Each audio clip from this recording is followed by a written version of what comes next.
మేము చెప్తూనే ఉన్నాం, కొండ మీద మద్యం దొరుకుతున్నది, మాంసం దొరుకుతున్నదేనని.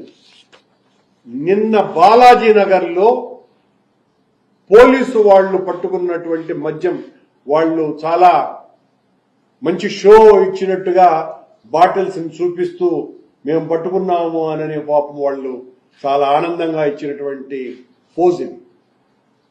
ఆ బ్రాండ్లు కూడా చూపించి మరీ ఫోటోకు దిగినారు.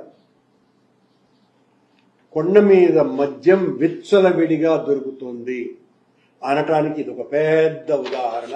ఇంతకంటే చెప్పాల్సినటువంటి పని లేదు. ఇది నిన్ననే జరిగింది సుమా. కొండ మీద మద్యం నిషేధింపబడి దశాబ్దాలయ్యింది. అలా దొరకటం నేరం. దీని మీద ఏ రకమైనటువంటి చర్యలు తీసుకుంటున్నారు అన్నది ఏమాత్రం కూడా అర్థం కావటం లేదు. కొండకు అందులోనూ స్పెషల్ గా ఎక్సైజ్ టాస్క్ ఫోర్స్ కూడా ఉంది. ఎక్సైజ్ టాస్క్ ఫోర్స్ ఉండి కూడా అక్కడ జరుగుతున్నటువంటి తతంగం ఇది.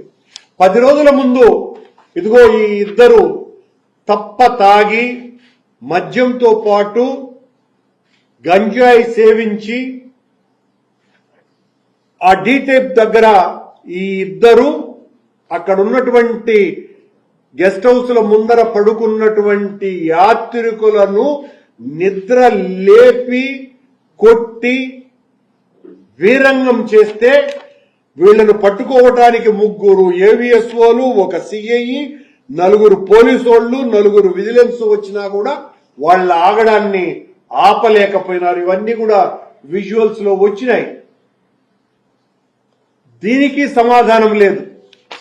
15 రోజుల ముందు మరొకడు తప్ప తాగి సాక్షాత్తు వరాహస్వామి ఆలయం ముందర నేను లోకల్, నన్నెవ్వడరా ఏమీ చేసేది, ఎంత కావాలన్నా మందు రెడీ ఇప్పిస్తాను అనని ఈ ఫోటోలో ఉన్నటువంటి వ్యక్తి. ఇది కూడా మీడియా ద్వారా బహిర్గతమైనటువంటి విషయం. మేమేదో సృష్టించి మాట్లాడుతున్నటువంటి మాటలు కావు. 1 నెలలోనే ఇన్ని అరాచక చర్యలు కొండ మీద జరిగినా పట్టించుకునేటువంటి నాథుడు లేకపోవటం ఎంత బాధాకరమైనటువంటి విషయం. ఇది మచ్చుకు కొన్నే కదా కొండ మీద గుట్టలు పోసి అమ్ముతున్నారని వస్తున్నటువంటి ఆరోపణలు. మట్కా, గంజాయి, అలాగే హ్యాండ్స్ అనేటువంటివి, ఇవన్నీ కూడా చాలా పెద్ద ఎత్తున కొండ మీద దొరుకుతున్నాయి అన్నది నిత్య సత్యం. మా ఆరోపణ కాదు. దానికి ఉదాహరణలే ఇలాంటివన్నీ కూడా ఎన్ని దొరికినటువంటి సత్యాలు. మందు ఎంత దొరుకుతోంది. ఆ మధ్యన ఒకరు యాత్రికులు బిర్యానీ తెచ్చుకొని తిన్నారు.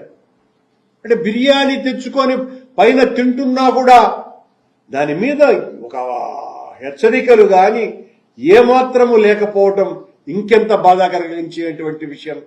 ఇలా వరుసపెట్టి వీటికి పరాకాష్ట పాప వినాశనం డ్యాంలో జరిగినటువంటి చేష్ట.